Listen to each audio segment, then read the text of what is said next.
Бид хамтдаа Коринт загтлаар дамжуулан эзний үгийг хамтдаа суралцаар байгаа. Коринтын чуулган бол асуудал нь бүрдсэн 9 шидлийн асуудал нь цугласан ийм цуглаан байсан.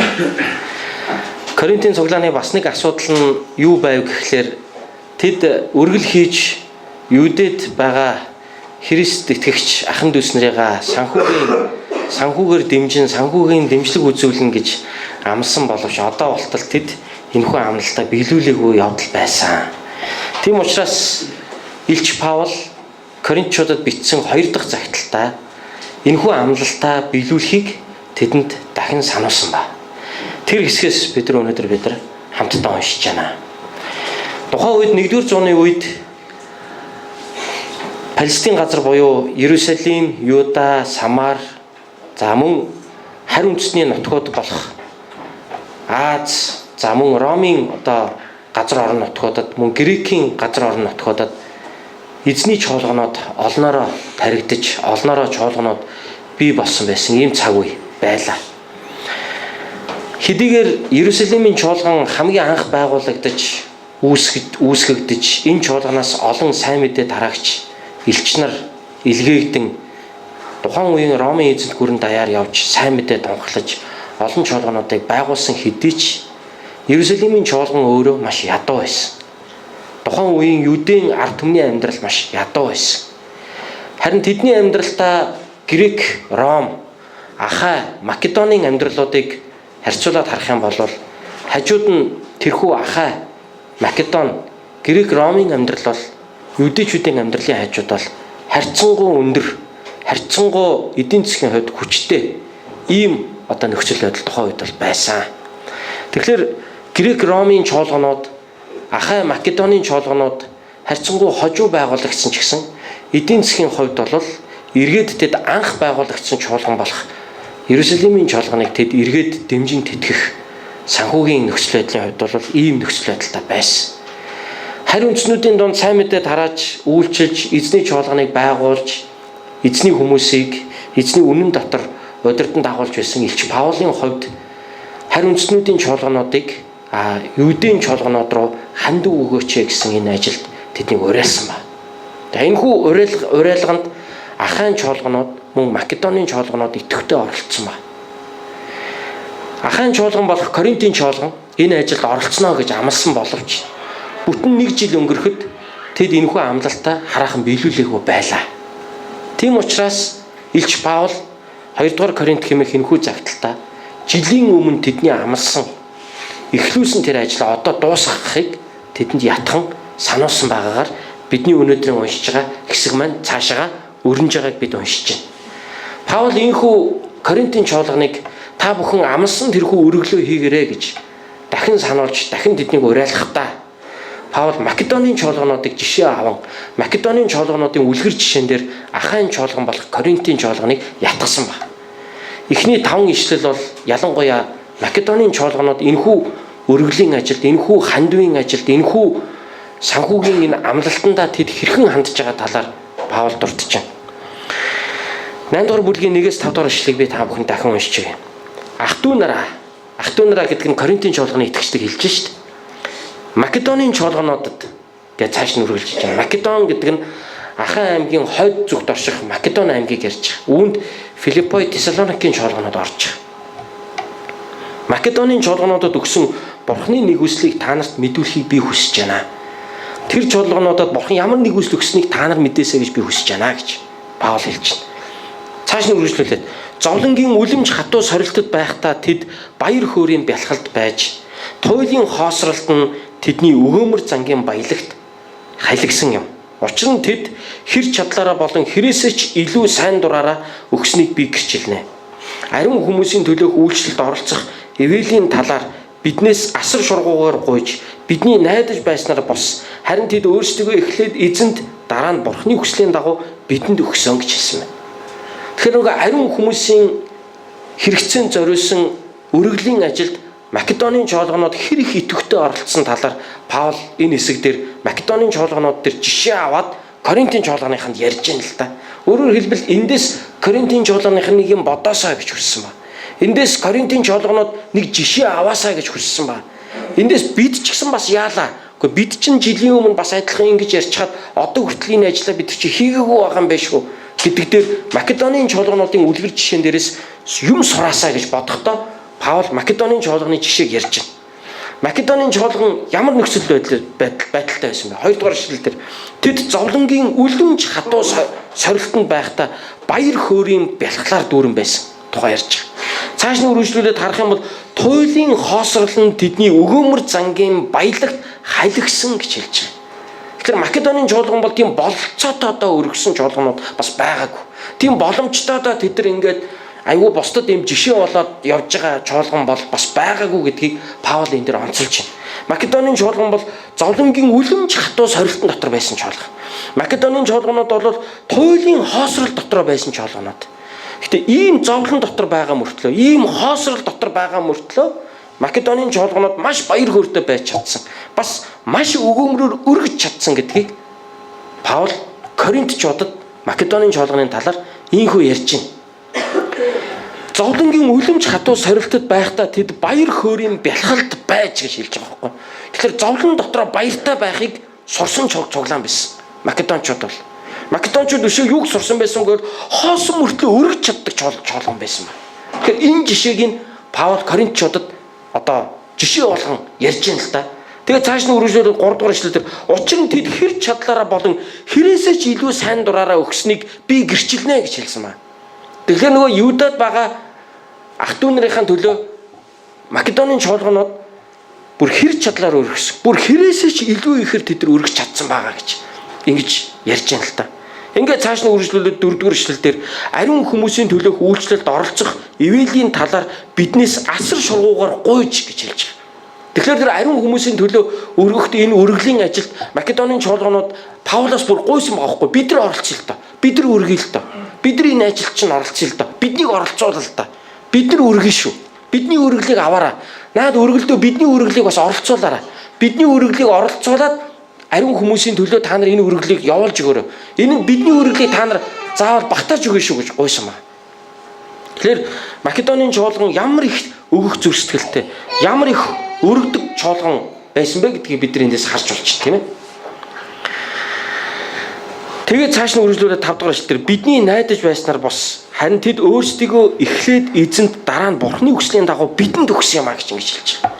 Тэр Македончуудын энэ өргөл ялангуяа энэ Македонийн Филиппой хотын чуулганыхны өргөл бол тэд үнэхээр эзэнд өөрсдөө зориулсан хэрэг байсан. Үүгээрээ.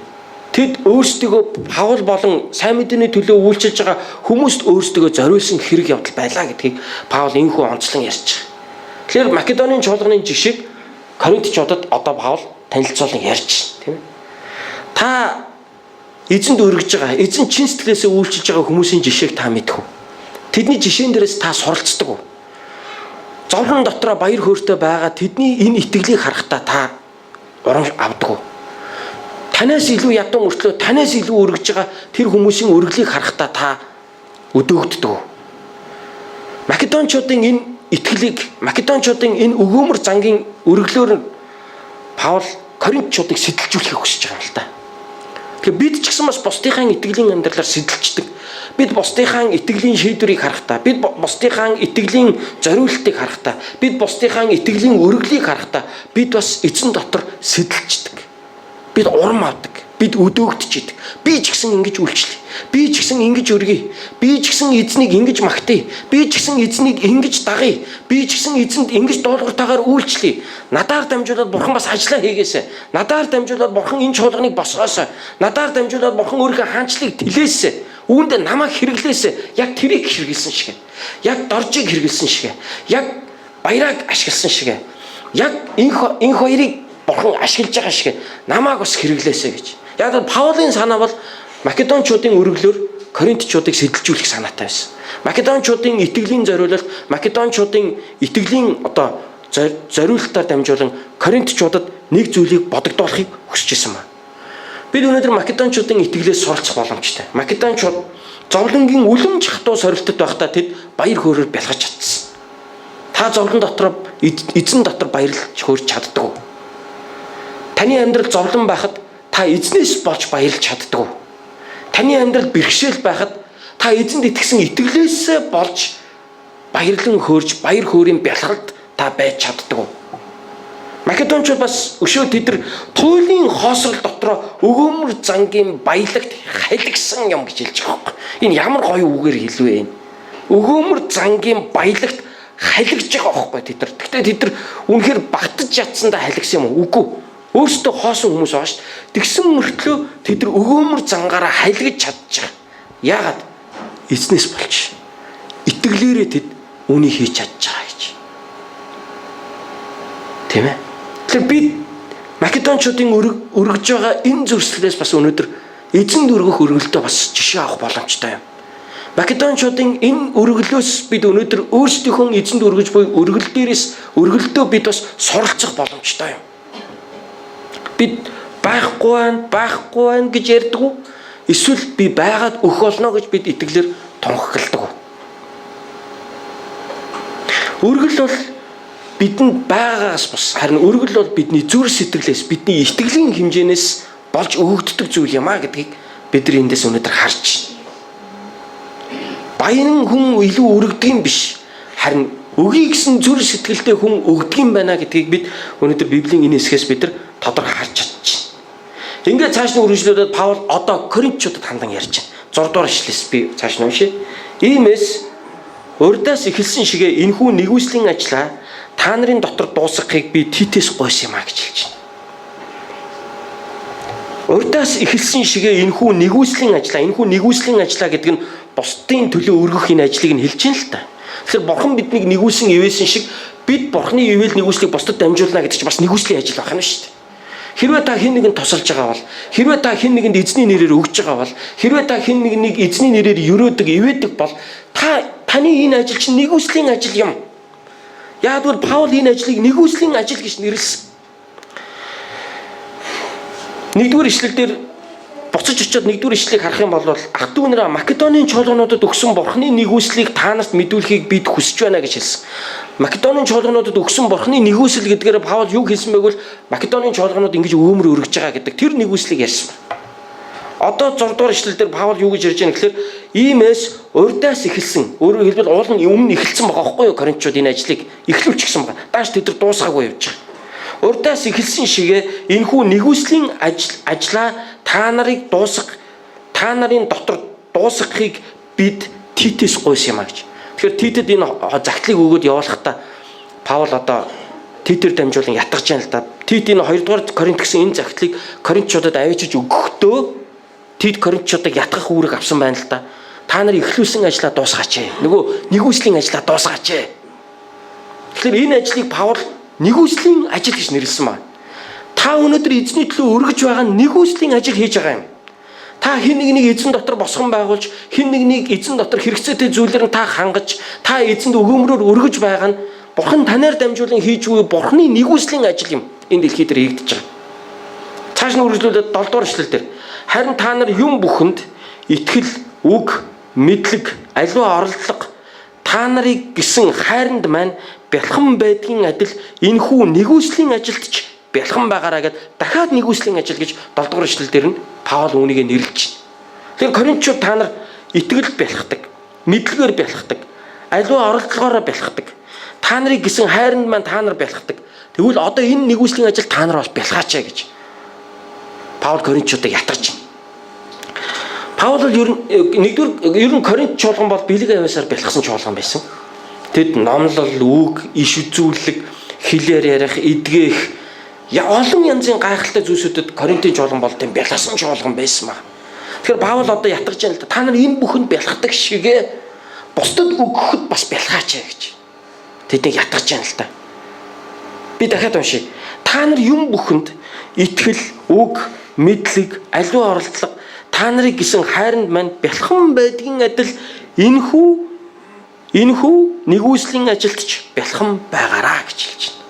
Тэгэхээр та нар энэ өргөлдөө бялхан байдлаар та нар ороорой, та нар хандаараа гэдгийг Паул энэхүү одоо Коринтчуудыг ятхан урамшуулан зоригжуулж байна. Тэгэхээр энэ өргөлийг нэгүслийн ажил хэмээн Паул 6 дугаар ишлэл дээр ч нэрлэлээ, мөн 7 дугаар ишлэл дээр ч нэрлэлээ. Би тэгвэл бас өнөөдөр энэ үгээр та нарыг зоригжуулмаар байна. Та хэн нэгэнд өгж байгаагаараа та нэгүслийн ажлыг хийж байгаа юм. Та эзний төлөө өргөж байгаагаараа та эзний нэгүслийн ажлыг энэ газар дэлхий дээр та бодит болгож байгаа юм. Би 93 онд анх сайн мэдээ сонсч цуглаанд ирсэн. 95 оны үед 95 оны өвөл надад өмсөх бэлээ байхгүйсэн. Манай цуглааны маань хамтран ажилладаг Боён Бадрах гэдэг найз маань намайг бэлэггүй байгаагийн маань анзаарчхад нэг өдөр сүмдэр ирэхэд надад шинэ дотортой сахин бэлээ 5 орны сахин бэлээ хөдөлтөд авчихсан. Тэгээ надад цуглаанд хараад явхад төгөл дээр надтай чи явхаас өмнө уулзаад яваарай гэж надад хэлсэн. Би яах гэж байгаа юм бол энэ санаанд ороогүй. Цуглаан дуусны дараа би Бойкадаар яваад очсон. Яасан хөө? Наашир намайг дагуулаа болон даваачаад цүнхөө бодлоо гялгар оттой юм шажигнуулаа л юм. 5 орны бэлээ надад гаргаад ирсэн. Яаж аваад хараад чи юу бэлэгүй юм шиг байна. Маа энийг өмс. Би чам зориулж хөдөлтөж авсан юм аа гэд надад өгч ирсэн.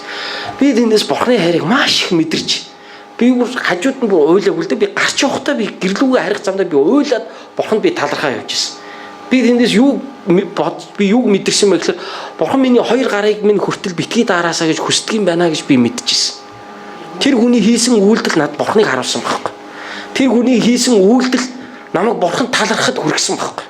Тэр хүний хийсэн тэр өгөөмөр өглөгч байдал нь өөрөө намайг бурханы нэгүслийг боддоор мэдрэхэд хүргэсэн байхгүй.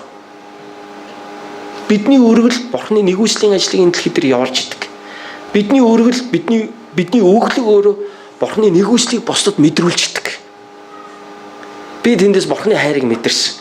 Бурхан миний би ингээ баян хоёр гараа карман тагээд яваад идэгсэн байхгүй. Яг л бэлэг учраас тэр өвөл 95 оны өвөл амьдрал хэцүү байлаа шүү дээ тэр үед чинь. Тэр баян гараа карман тагээд яваад тэрийг маань найз анзаарсан байсан. Тэр надад бэлэг авч гисэн. Тэгээ би тэрийг юу гэж ойлгосон бэ гэхээр бурхан миний энэ хоёр сарвуу хүртэл даарахад бурханы сэтгэл миний төлөө эмзэглэж эв юм уу хүмүүн бэлэгч байхгүй явж байгаа юм байна. Гарын ч гэсэн битгий дараасаа гэж бурхан намайг харахтаа тэгж бодсон юм байна гэж би ойлгосон. Тэр хайрыг би мэдэрсэн. Тэгж бодохоор хоёр нүдэнд бүр ингээд нулимс дүүрээд гис тэр үед. Тэгээ гэртээ харих замдаа бүр нулимс ингээд миний хацыг дагаж уурсаад бурхан талархаж байсан. Миний хоёр гарын дарахгүй хүртэл танд хамаатай байдаг гэж юу эзэн минь гэж. Би бурханд би тэгж залбирсан. Миний энэ хоёр гар даарна л үсттэй. Яана л үсттэй. Энэ хүртэл танд хамаатай байдаг гэж юу гэж би эзний үнд би талархад хүрсэн. Өчүүхэн жижиг тэр ажлаар дамжуулан би эзний хайрыг би эзний нэгүслийг мэдэрсэн юм аа. Та ч гэсэн эзний нэгүслийг эзний нэгүслийн ажлыг та амьдралдаа ийхүү олон удаа амсч исэн байх гэдэгт би итгэлтэй байна. Харин танаар дамжуулан бурхан дараагийн хүмүүст өрөөл бусдад энэ хайрыг бас мэдрүүлэхийг хүсэж идэг юм шүү. Ийхүү цааш нь үргэлжлүүлээд Паул Коринтчуудад зааж байна. Би үүнийг тушаалаар бус харин хайрын чинь жинхнийг бусдын зүтгэлээр тэнсхийн тулд хэлж байна гэж 8 дахь эшлэлдэр хэлж байгаа. Тэгэхээр Паул одоо ярьж байна л да. Би танаас тушааж байгаа юм биш шүү. Та нар намайг зөв ойлгоорой гэж хэлж чинь тийм ээ. Би тушаагаагүй шүү энийг та нарт. Би энийг тушаалаар хэлээгүй шүү та нарт. Харин юу гэж байна? Харин хайрын чинь жинхнийг бусдын зүтгэлээр тэнсхийн тулд хэлж байгаа шүү гэж ингэж хэлж. Тэгэхээр та нарт угаасаа хайрын зүтгэл байгаа. Энэ хайрын чинь зүтгэлийг бусдын юу гэж байна? Бусдын зүтгэлтэй тэнсэж би энийг ярьж байгаа шүү гэж. Өөрөөр Македончуудын тэр зүтгэлтэй та нарын хайрын зүтгэлийг би тэнсэж ярьж байгаа. Эндээс би та нарыг юм бодосоо л гэж би бодож хэлж байгаа. Тэрнээс би та нарыг албадаагүй. Би та нарыг тушаагаагүй. Би та нарыг заавал өгөх ёстой гэж би та нарт тулгаж байгаа юм биш. Тийм? Би та нарыг албадж байгаа юм биш. Би та нарт тушааж байгаа юм биш. Харин хайрын чинь үйлсийг бусдын итгэлийн зориултаа би тэнсэж энийг би ярьж байгаамаа. Энийг та бүхэн ойлгороо гэдэг хэлж байгаа. Би ч гэсэн өнөөдөр энэ сургаалыг заахтаа бас би та бүхэнд хэлмээр байна. Би таны үг гэж албадахын тулд энэ номлыг хийгээгүй. Дараалалаа л таарчлаа өнөөдөр. Угаасаа 2 дугаар Коринтыг заагаа явж байгаа та нар мэдж байгаа тийм ээ. Дараалалаа зааж явал одоо энэ хэсгийг заах ээлж тэгэл энэ хэсгийг зааж байгаа. Тэрнээс би ингээ заа нэг өргөл аваадах юм. Өргөлийн тухай ярина гэж ирээл ярьж байгаа юм биш. Ер нь нэг тийм санаатаагаар нэг их өргөлийн тухай би бол яриад ээдэггүй угаас. Гэтэ манай цуглааныхан үнэхээр эзэнд өргөдгийг би мэднэ. Би тэрний төлөө би бурханд маш их талархдаг. Харин эзэн өнөөдөр өөрийнхөө үгээр дамжуулан өөрийнхөө чоолгоныг сургасныг л би та бүхэнд дамжуулж байгаа. Тэгэхээр Паул хэлж байна. Би энийг танаас тушаасан юм биш ээ.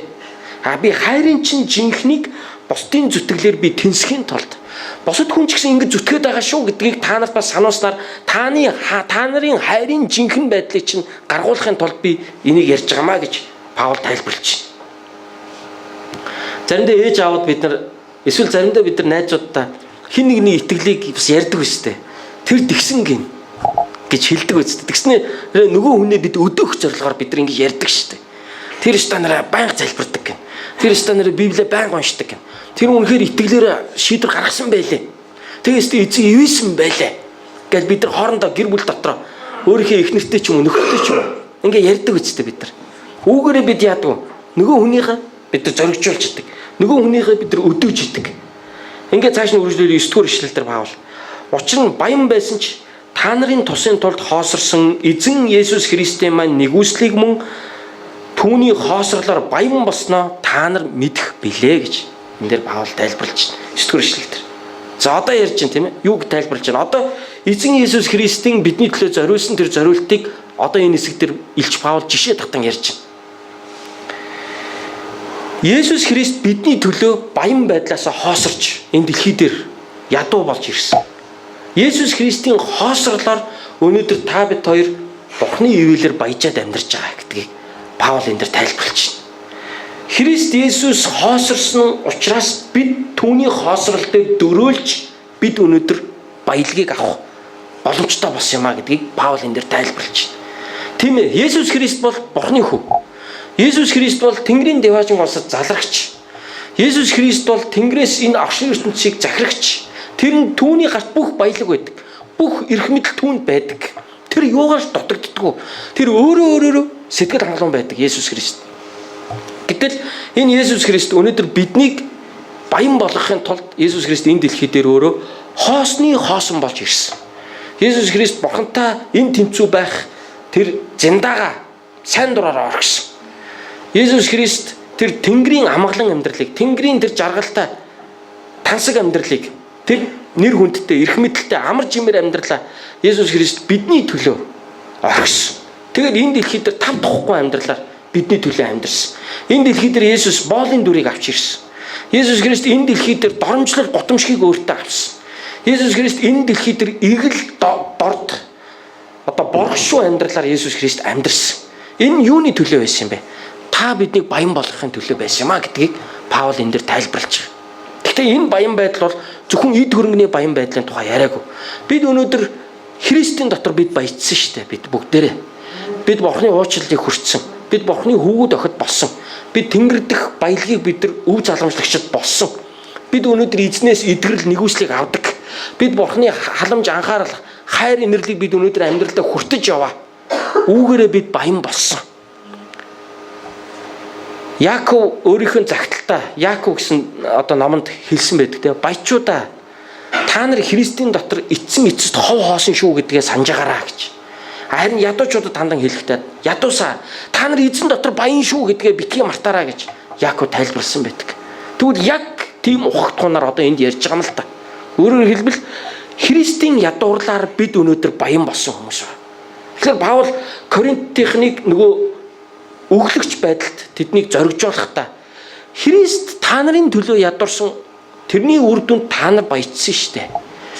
Тиймээс одоо та нар өгөөч ээ гэдгийг Паул энд Коринтчуудад сануулж байна. Та нар амснаа биелүүлээч ээ гэдгийг Паул Коринтчуудад сануулж байна.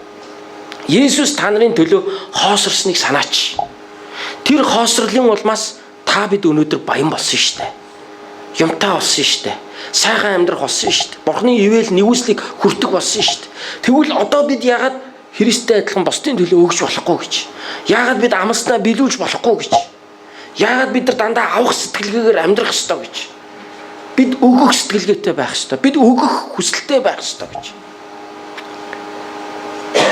Тэгэхээр манай монголчуудын өнөөдөр нэг сул талч гэх юм уу? Манай монголчуудын нэг сул дутагдaltaй чанар бол бид өөрсдөө их тийм ядуу сэтгэлгээтэй амьдардаг тийм ээ. Ядуу сэтгэлгээ гэдэг нь яг ямар сэтгэлгээг хэлээд байгаа юм бэ гэхээр ерөөсөө авах сэтгэлгээг хэлдэг шүү дээ. Ерөөсөө авах сэтгэлгээ. Ерөөсөө авж ивэл болж байгаа гэдэг бодлоор амьдардаг бид нар. Өгөх сэтгэлгээ байхгүй. Яаж ивэл авж ивэл болж байгаа гэж.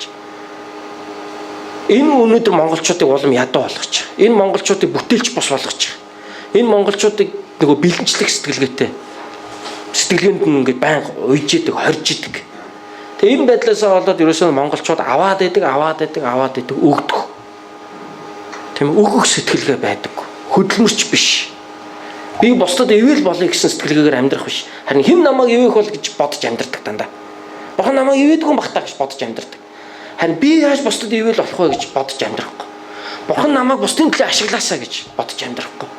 Бурхан миний өгч байгаагаар дамжуулан өөрийнхөө ажлыг хийгээсэй гэж бодож амьдрахын оронд хэн нэг намайг ивэдгүй бахтаа гомдолтой сэтгэлээр амьдарч байгаа. Энэ бол өнөөдөр итгэл биш юм аа. Энэ бол өнөөдөр одоо балчир байдал юм аа. Тэгэхээр энэ бол нөгөө монголчуудын өнөөгийн нийгмийн сэтгэлгээ өөрөө ийм байна. Өгөх биш, авах сэтгэлгээтэйгээр амьдардаг. Тийм учраас юмыг өөрийн гэж хардаггүй. Энэ годомж талбайгаа өөрийн гэж хардаггүй. Яг л миний юм биш гэж хардаг энийг. Тийм учраас нус цэрэ хайна, хогоо хайна. Хүний юм шиг өөрийнхөө юмд хандна. Тийм учраас юм годомж талбай нь хөгждөггүй. Нэг айтайх юм хийгээд тавьчих тэрийг хаглаа ичдэг. Эсвэл тэрийг зөөж авчиад өөрийнхөө гэртээ авчиж тавьчихдаг. Ерөөсөө хүний нэг аминчхан сэтгэлгээ. Нэг өгөх биш. Энэ гоё байвал миний улс орон, миний ард түмэн сайхан амьдрна гэдэг сэтгэлгээ биш. Зүгээр би хожиж ивэл гэдэг аминчхан сэтгэлгээгээр амьдардаг. Би л авч ивэл, би нэг 5 цаас илүү авч ивэл, би л болж ивэл, миний л гэр сайхан байвал энэ манай орц ямар байх нь хамаагүй. Манай орцны одоо хаалга ямар байх нь хамаагүй. Одоо гудамж ямар байх нь хамаагүй. Бусад монголчууд яаж амьдрах нь хамаагүй. Би л болж ивэл гэдэг. Энэ аминчхан сэтгэлгээ өнөөдөр бидний маш их олон юмдар улс төр дээр хүртэл энэ илэрдэг. Эдийн засаг дээр, байгууллагын ажил дээр, бизнес дээр нэг барилга барихад хүртэл энэ нь илэрж идэг ерөөс. Очоод барилгын хамаг юм дуугаал ерөөс. Ажил урагшаа явдаг. Энэ одоо бүхэл салбарууд дээр монгол хүний яг нэг энэ зан нь өөрөө монгол одоо бүх нийгмийн талбарууд дээр энэ ингээд илэрж идэг, гарч идэг ажил үйлсэр. Тэгээд чуулган дээр хүртэл энэ гарах магадлалтай. Өнөөдөр монгол чуулган бие даах хэрэгтэй байгаамаа. Монгол чуулган бие даана гэдгийг би ямар утгаар нь ярьж байгаа гэхээр бид өөрсдөө санхүүгийн чадвартай байх хэрэгтэй гэдэг утгаар нь би ярьж байгаа. Бид өөрсдөө илгээлт хийх хэрэгтэй. Бид өөрсдөө илгээлтийн эзэдийг санхүүжүүлэх хэрэгтэй. Бид орон нутгуудад чуулган тарих хэрэгтэй. Бидэнд өөрсдийн машин, бидэнд өөрсдийн бензин хэрэгтэй. Бид өөрсдөө илгээлтийн эзэдээ санхүүжүүлэх хэрэгтэй. Харьцангуй өнөө үед гадаад руу илгээлтээр явах дуудлагатай хүсэл эрмэлзэлтэй хүмүүс их олон болсон. Тэднийг өнөөдөр монгол чуулганууд дэмжиж гэнэ үү гэхээр үгүй байна. Тэд дэмжлэгээ хаанаас олж байна? Дандаа гадны байгууллагаас олж байна. Монгол чуулган дэмждэггүй тэднийг. Тэгэхээр монгол чуулган өнөөдөр өөрөө санхүүгээр хүчтэй зогсох тэр цагт монгол чуулган нэгдүгээр бие даана. Хоёрдугаар чуулганд харилт сайн мэдээний төлөө илгээлтийн эзэдийг дэмжих энэ ажил бол өшөө илүү өргөн цар хүрээтэйгээр бид нар хийгдэх бол. Тэгэхээр бид яаж санхүүгээр бие даах юм бэ? Бидэнд хоёр зүйл хэрэгтэй. Нэгд бидэнд өгөх програм суух хэрэгтэй энд. Хоёрт бидэнд хөдөлмөрч зан хэрэгтэй. Би хөдөлмөрлөе, тэгээ би өгье гэдэг сэтгэл бидэрт хэрэгтэй. Би хий, тэгээ би өгье. Тэгснээр миний гэр бүл сайхан бол манай сүм чуулган өсөж хөгжинэ. Манай Монгол орн өсөж хөгжинө гэдэг энэ сэтгэлгээ бидэрт маш чухал байгаамаа. Тийм болохоор бид эзний төлөө, бид чуулганы төлөө, бид хаанчлалын төлөө өгөх зүр сэтгэлээр өөрийгөө зэвсгэх хэрэгтэй байна. Өгөх одоо майндсет гэж ярьдаг тийм ээ. Өөрөөр хэлбэл өгөх одоо үзэл бодлоор бид өөрсдийнхөө үзэл бодлыг солих хэрэгтэй байна. Авах сэтгэлгээгээр амьдрах биш, харин өгөх сэтгэлгээгээр амьдрахад бид нар одоо хандах хэрэгтэй. Тийм болохоор эзэн яг энэ өглөгч байдлаар мөн дамжуулан өөрийнхөө чуулгануудыг байгуулж, өөрийнхөө ажлуудыг хийх болно. Энийг Паул өнөөдөр чуулгануудад урамшуулан зориулж ярьж байна. Ингээд 10 дугаар ишлэгийг цааш нь уншъя. Энэ нь та нарын төлөө тул би энэ зүйл дээр бодлоо хэлье гэж хэлж байна. Энэ нь та нарын төлөө тул би энэ зүйл дээр бодлоо хэлье гэж. Тэгэхээр энэ өглөгч байдлын тухай яриад байгаа нь тэдний төлөө биш яриад байгаа юм биш ээ. Явж энэ та нарын өөрсдийн чинь төлөө яриад байгаа маа гэдгийг Паул ярьж байгаа. Би та нараас авах гээд байгаа нь тэр юудэчүүдийн төлөө яваад байгаа юм биш эцэстээ. Ингээд та нарыг сэгсрээд тэр хүмүүсийг тэнд нэг аваачныг сайхан тансаглуулах гээд байгаа юм биш. Энэ өөрөө эргээд та нарын төлөө яриа юм аа эн чинь.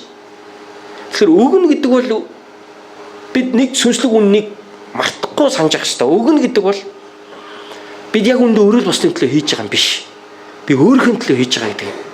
Тэ санаж ах хэрэгтэй. Яад гэдэг мэдхүү. Хуучин гэрэн дээр чи ядуус төгөх юм бол надад зөөлүүлж байгаа гэж бодгоч. Бурхан хэлсэн байдаг. Би буцааж төлнө гэж хэлсэн байдаг. Хэрвээ чи ядуус төгөх юм бол чи надад зөөлүүлж байгаа хэрэг шүү. Бурхан зөөлүүлж байгаа хэрэг шүү. Бурхан зээлсэн юм өгөхгүй байх уу? Та хүн бол зээлсэн юм өгдөг л байхгүй юу? А бурхан зээлсэн юм өгөхгүй байх уу? Өгөхгүй бол тэгээд тэр бурхан биш болчихно үстэй. Бурхан зээлсэн бол өгдөг л байхгүй юу? Тийм учраас бурхан хэлж чинь чи ядуус төгж гин гэдэг чинь надад зээлж байгаа гэсэн үг. А би буцаад өхнө үгүй чи хараараа гэж хэлсэн байдаг. Тийм болохоор Паул энэ дэр хэлж байгаа. Би энийг та нарын өөрсдийн чинь төлөө хэлж байгаамаа. Тэгээ цааш нь дараагийн үйлбэр дээрс жилийн өмнөөс та нар анхлан үүнийг хийхээр ихэлсэн төдөөгүй мөн инхийг хүссэн шүү дээ гэж.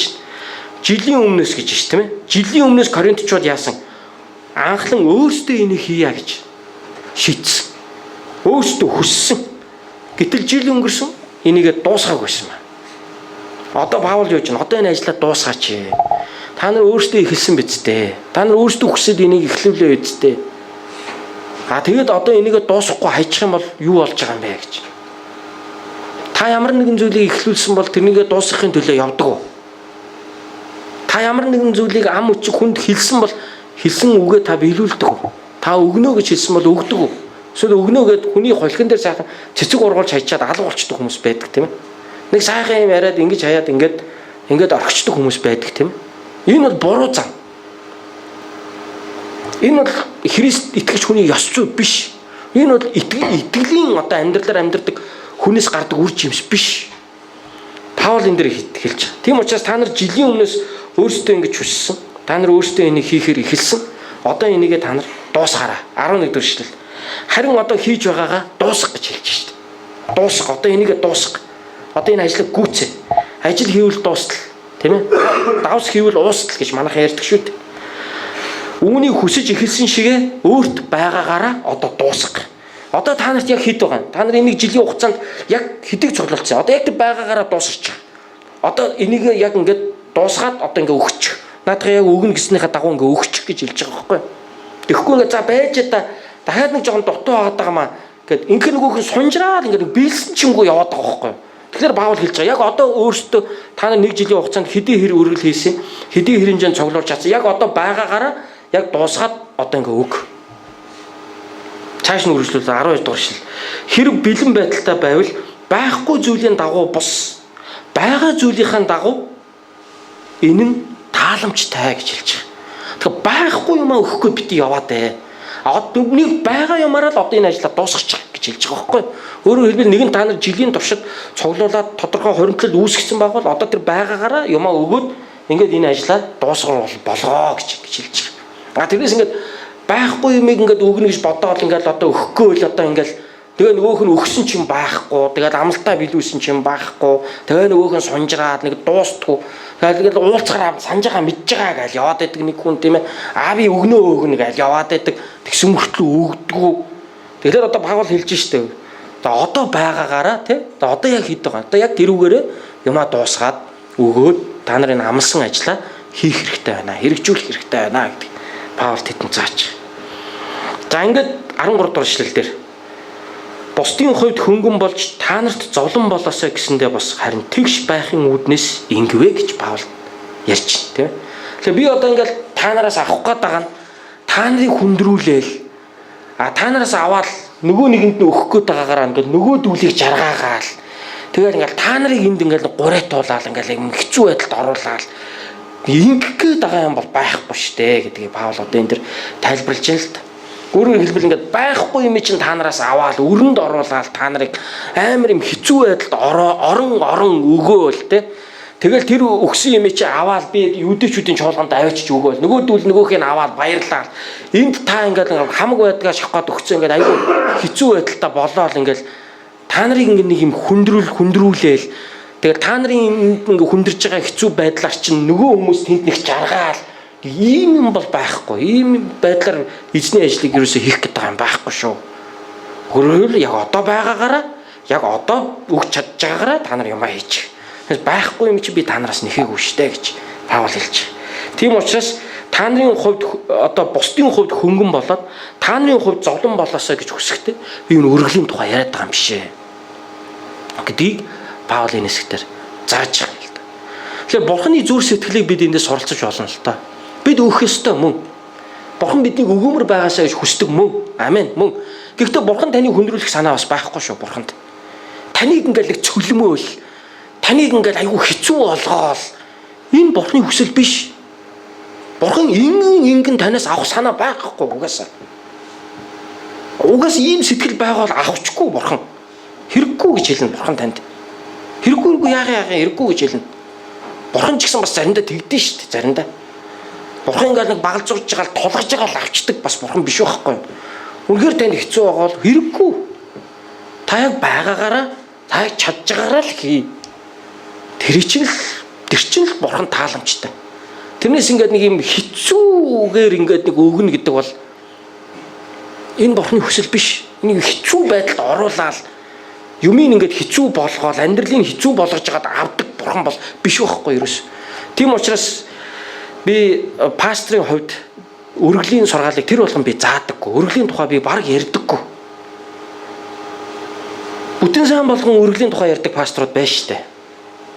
Та би шүүмжилж байгаа юм биш л дээ. Тэгээ би л тэгж хийхгүй гэж би боддог.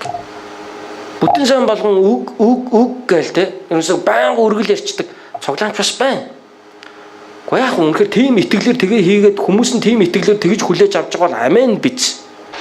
Гэхдээ би юу тэгж хийхгүй гэж боддог. Яагаад гэвэл Библи яг тэгж ажиллаж байгаа гэж би боддог. Би тэгж хардаггүй. Яагаад гэвэл өнөөдөр бид 2 дугаар Коринтын 8 дугаар бүлгийг уншаад үзэхэд Паулийн зүрхнээс бид яг Бурханы зүрхийг бас харах боломжтой гэж би үзэж байгаа. Өөрөөр хэлбэл Паул би та нарыг өндрүүлж байгаа юм биш ээ. Та нарыг хүндрүүлээд байгаа юм бол байхгүй шүү.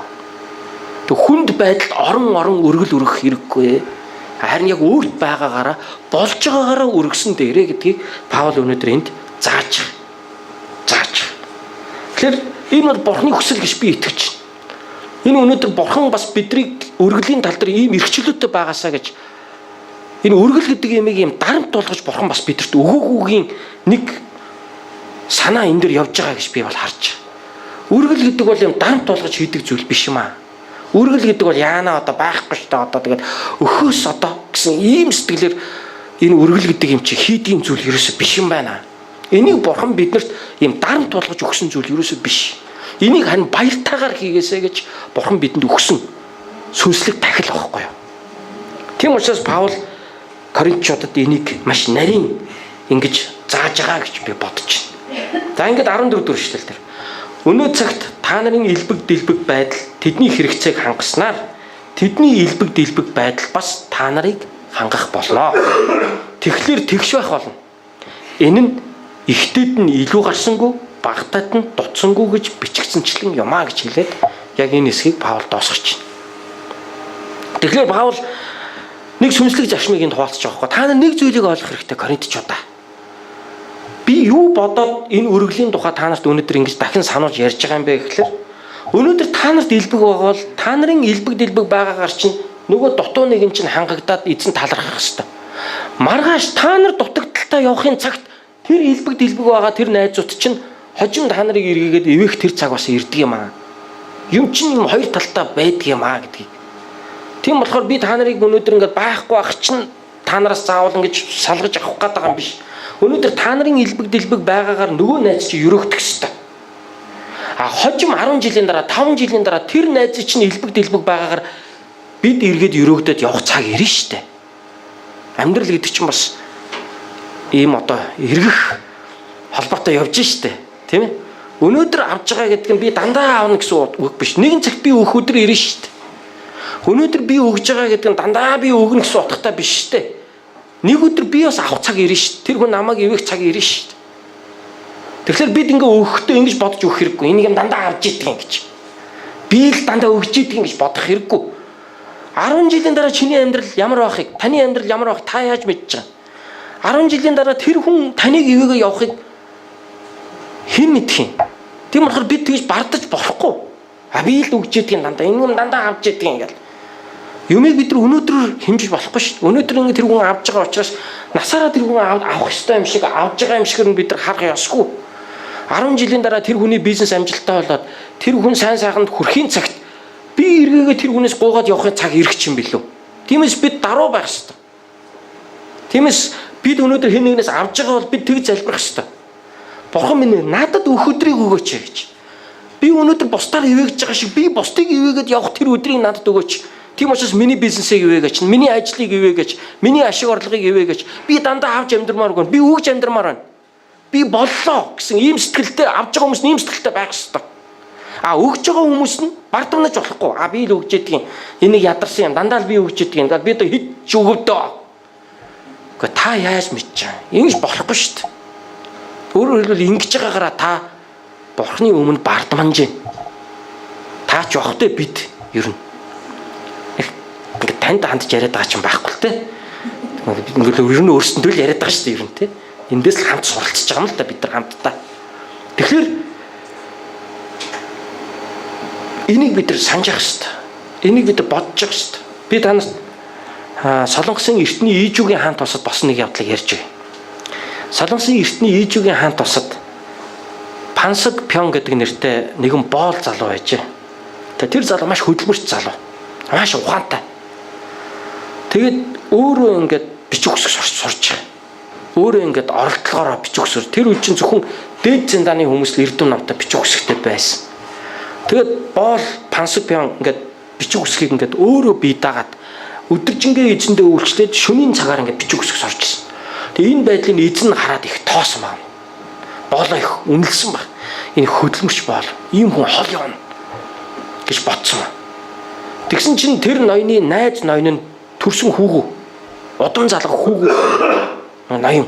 Одоо би удам залгах хүү алга би хүүхд хүн өргөж авдаг юм билүү. Ухаантай хөдөлмөрч сайн хүн өөрийн одоо удам залгах хүүгээ олгож авдаг юм уу найз нь ярьсан. Тэнгүүт нөгөө ноён өөрийнх нь боолыг зуршилж өгсөн байна. Хөдөлмөрч хүнд хараа үд хаалга нэгддэг байхгүй юу? Боломж олддог байхгүй юу хөдөлмөрч хүнд? Манай залуучууд энийг одоо жоо бодох хэрэгтэй тийм. Ингээл зүгээр ажиглан ингээл дээрээс нь ингээл хамаг ямар ингээл буугаад ах юм шиг бодож амьдч болохгүй шүү дээ. Тэгээ нөгөө эзэн яасан гэхээр нөгөө өөрийнхөө найз ноёндоо тий болоо одоо ингээд зуршиж гисэн байна л да. Тэгээд нөгөө найз нь тэр боолыг өөрийнхөө өргөмөл хөө болгож авсан. Ингээд Пансаг Пён боол маань одоо ноёны хүү болоод тэгээд маш их хичээнгүүлэн сайн сураад тэгээд одоо хааны одоо түшимлийн шалгалтанд хамрагдаад ингээд хожим яасан гэхээр хааны түшмэл болсон ба. За ингээд олон жилийн дараа энэ Пансаг Пён гэдэг энэ боол байсан залуу маань тийм ээ бүр хууль зүйн яамны сайд болсон ба одоогийнхоор бол. Одоо Ижүүгийн хаан тусынхаа хуулийн одоо том түшмэл болсон байж шүү дээ. Тэгэхээр боол ихлээрээ л болж игээрээ дуустдаг юм бас биш байна. Тийм ээ энэ хүний өөрийн амьдралыг харж байгаа сэтгүүгээс их юм болж шүү дээ. Тийм ээ. Тэгээд пан түшмэл одоо хааны одоо том шадар түшмэл болсныхаа дараа нэгэн өдөр ингээд Ханян хотын годамжаар Ханян гэдэг нь одоогийн Сөүл хот байхгүй юу? Ханян хотын годамжаар ингээд сүүхт хэрэгтэйгээ заларж явсан. Олон ингээд зарц боолуудаараа ингээд сүүхт хэрэгээ дамжлуулсан. Ингээд пан ноён түшмэл төрийн одоо том түшээ. Одоо ингээд юм дотор явж исэн байна. Сүүхт хэрэгэн дотор явж хаад ингээ харсан чи годамжинд нэг ядуу залуу гойлгоогоо сууж исэн. Чи тэр хэм байсан гэхээр өмнөх эзнийх нь хүү байсан. Өмнөх эзнийх нь хүү байсан. Нөгөө эзэнтэй зурчж өгдөг. Анх өөрийг нь тоож одоо дээш нь гарах боломжийг олгосон тэр нөгөө ихний тэр эд ноёных нь хүүн гойлгоогоо суучсан. Тэгсэн чинь тэр ноёны амьдрал ингээд доошоо ороод тэр ноён үхснээс хойш тэр амьдрал тэр гэр бүл ингээд сүрээд үр хүүхэд нь ингээд бүр гойлгоогоо годамжинд явж. Тэрийг одоо пан ноён багхгүй одоо боол пан байсан бол одоо Пансаг Пён ноён сүүх тэргээ зогсоогоод одоо юутаага одоо төрийн түшмлийн одоо эрхэн ямбай харуулсан мандаг том хувцастайгаа сүүх тэргнээсээ буугаад одоо боол залуугийн өвдөгсөтөд мөргсөн баг. Тэр нөгөө боол залуу гайхаад ингээд та чи хэм блэ? Юу болоод яасан болоод одоо та миний өмнө ингээд ийм том ноён хүн та одоо юм гойлго гойж байгаа хүний өмнө та ингээд ирээд өвдөг сөгтөд надтай мэдлдэг үлээ гэж асуусан чинь Пан ноён хариуд нь тэгжсэн. Би таны бол пан байна, пансаг юм байна гэж хэлсэн гэж. Ингээд тэр залуу Пан ноён одоо өөрийнхөө ордондоо авч тэтгэж амьдрал ахыг тэтгэсэн байна л да. Энийг одоо хаан эзэн сонсоод одоо Пан ноёныг бүр улам дэвшүүлэн хэрэгэлсэн байдаг. Тэгээ би ийм түүхс уншиж ирсэн. Юм данаа нэгэрээ байхгүй байхгүй. Өнөөдөр ядарч яваа нэгэн үнэхээр тэр хүн бурханд итгэж залбирч хөдөлмөрч байж амьдралын төлөө зүтгэхээс бурхан тэрийг ивэгээд үү таалгыг нээж өгöd тэр хүн ирээдүйд танаас илүү хүчтэй явахыг хэн бэ гэх. Өнөөдөр та болцоотой байгаа нь та дандаа ийм байна гэсэн үг биш шүү дээ. Тиймээс ахан дүүсээ Илч Паул өнөөдөр бидэнд хэлж байна. Өнөө цагт та нарын элбэг дэлбэг байдал тэдний хэрэгцээг хангаснаар тэдний элбэг дэлбэг байдал бас та нарыг хангах болно. Тэгэхээр тэгш байх болно. Энэ нь ихтэйд нь илүү гарсангүй, багтайд нь дуцсангүй гэж бичигдсэнчлэн юмаа гэж хэлсэн. Амен. Өргөлөөрөө эзэнд үйлчлцгээе бүгдээрээ. Бидний өргөл бол эзэнд үйлчлдэг үйлчлэл юм шүү. Өргөлөөрөө эзэнд үйлчлээрэй.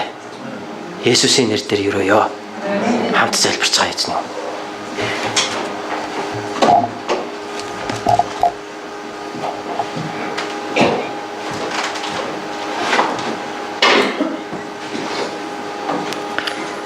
Агуу хүчит Тэнгэрийн бурхан эцэг минь амь амьдралыг минь сайн сайхнаар хангаж байдаг тандаа баярлалаа.